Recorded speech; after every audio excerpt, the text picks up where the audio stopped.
Welcome back to the Builders of Worlds. Today we are watching Ghosts in the U. Chapter 1. Dia Asar.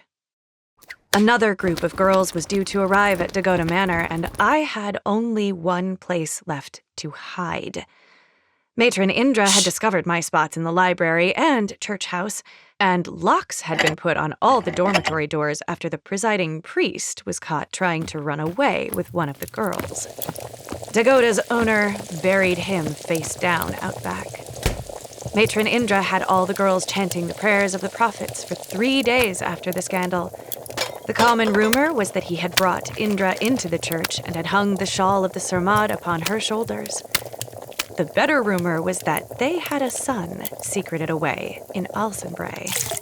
I was sure that I would be spotted by one of the pikemen upon the walls that ringed the grounds. It was worth the risk. I had no desire to see any new faces. There were few things worse than listening while a group of the most beautiful women in all of Zovia picked you to pieces. "My foot!" someone shouted near the graveyard, and my heart was still calming when she finished her crude cursing. She must be from the east.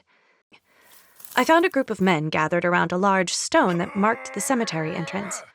They were a group of landowners who paid their church tithe in labor to the manor. They never did a very good job. They'd been trying to move the stone, and one of the men had gotten his foot stuck under one of the rods. The trapped man howled and was still trying to hit someone when he noticed the boulder moving toward him. He said a quick prayer to Bayan, but the boulder did not care for his piety. I did not waste any time on prayers. The monster that had almost killed me was old and ugly. A wide, flat square in the center of the stone's base caught my eye. A short verse had been carved deep into its surface. It was not like any prayer I had ever read or heard recited by priest or Sarmad. This was not one of Bayan's verses. A fine steam began to drift up, and I was washed with heat as though I stood before a fire. "Have you ever seen such a beauty?" The pair got a better look at me and began talking as though I was not there.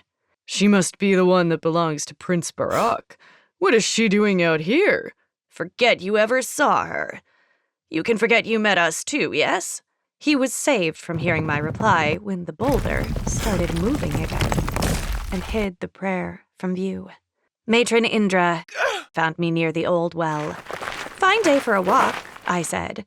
"Sorry, I forgot about the new arrivals." Bayan saw to it that the carriage was delayed. Damn it. Get inside the carriage. Today is your last day at Dagoda. I didn't understand this. Where am I going? Did my prince send for me?